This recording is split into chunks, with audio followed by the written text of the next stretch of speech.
everybody, welcome back to Library Says. My name is Jamie, and today I'm doing the Cozy Autumn book tag. So this tag consists of 10 different questions all about autumn or fall and different books and activities, and I love fall. It's my favorite season, so I'm very excited.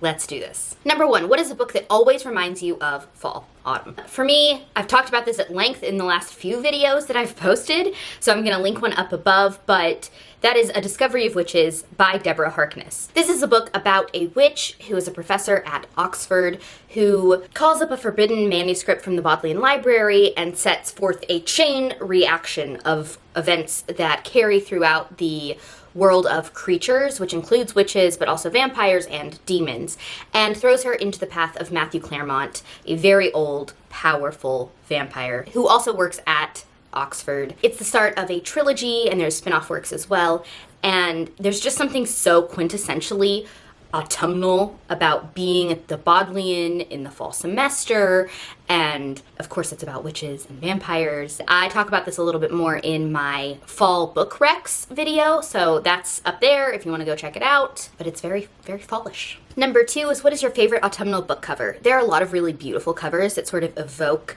a fall feeling, but for me, I'm gonna go with Forever by Maggie Stiefvater. This is actually an uncorrected proof I've had for years and years and years. This book came out a long time ago, but for some reason this is the only copy I have. But you can see, it's just all of the covers for this series. It's the Shiver series. It's about werewolves, and it's honestly more a winter read than anything, but this particular cover with the red, it's just very fallish. It's very autumnal to me, and I really have always loved these covers, even when I didn't necessarily love the series. Number 3 is, what is your favorite autumnal drink to read with? I am obsessed with the Starbucks pumpkin cream cold brew. I love the vanilla sweet cream cold brew the rest of the year, but the moment they start selling the pumpkin cream cold brew, boom, it's my baby.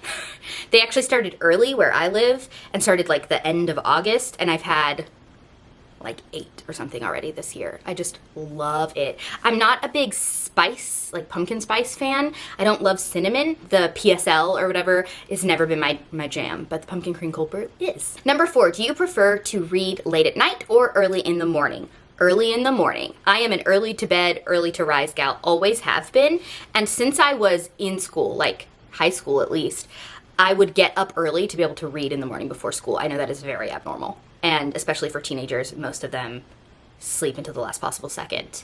I would literally get up half an hour early so I could read in the morning while I got ready for school. And I'm still that way. I still read in the mornings before I go to work. I'm at my best first thing in the morning, and then whew, all downhill from there. Number 5, Halloween is coming. What's your favorite spooky read?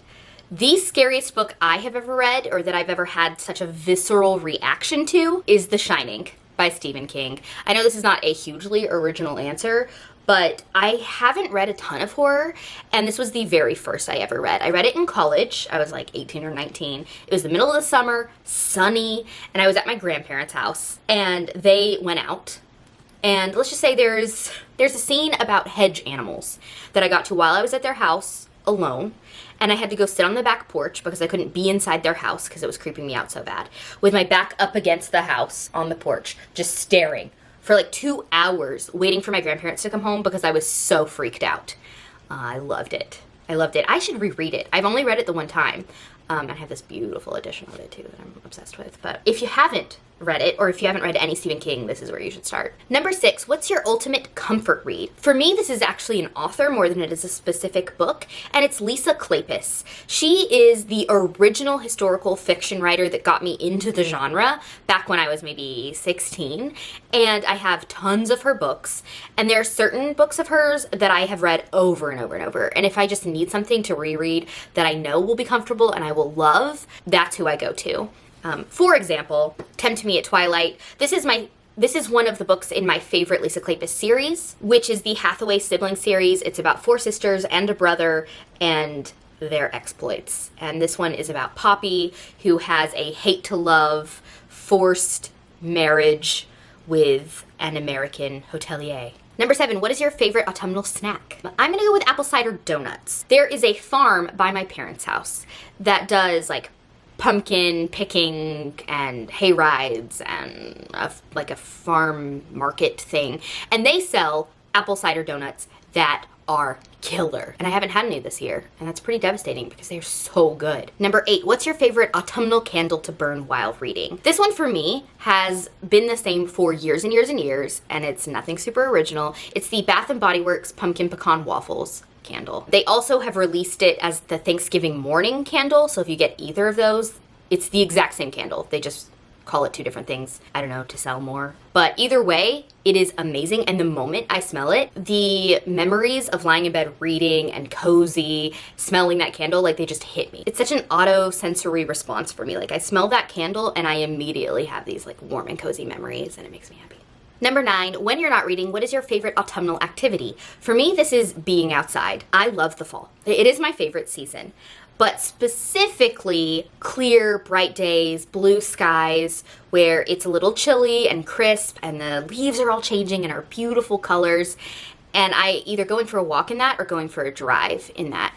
If I can be going for a long drive with it being beautiful and autumnal, and I'm also listening to a really great audiobook, then that's really winning right there. I just love the fall, and I just love being out in it, especially on the pretty days. And the last question, number 10. What is on your fall reading list? So I still have a bunch of horror queued up that I didn't get to in October before Halloween, which of course was the plan, but I'm still going to try and read them.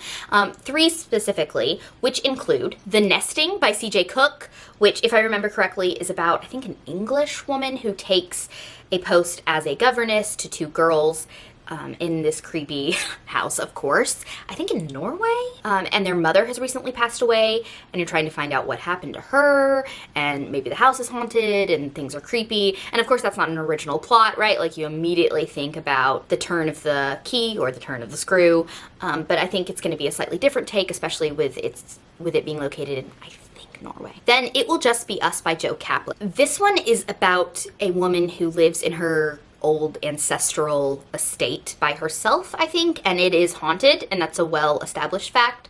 But then her sister, whose husband has just died and who is pregnant, moves in, and it triggers something in the house, and it becomes much more haunted and stirs up a ghost of a boy who is maybe more malevolent than the other ghosts, the other presences in the house. And it's about these 2 sisters living in this house together. That's literally all I know, but that sounded good enough to me.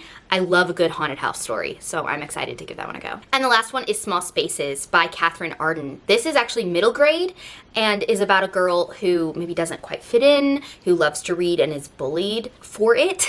And one day she sees a girl trying to throw a book into a river, and she goes and like rescues the book, which of course, if you've seen Jumanji, you know you don't ever go rescue something being thrown in a river or a landfill because there's probably good reason, but she doesn't know that. So she rescues it, and I don't even remember, but I think the book is haunted, or there's something going down with the book. It's the first of a series, a 4-book series. Each one takes place in a different season, and this one takes place in fall.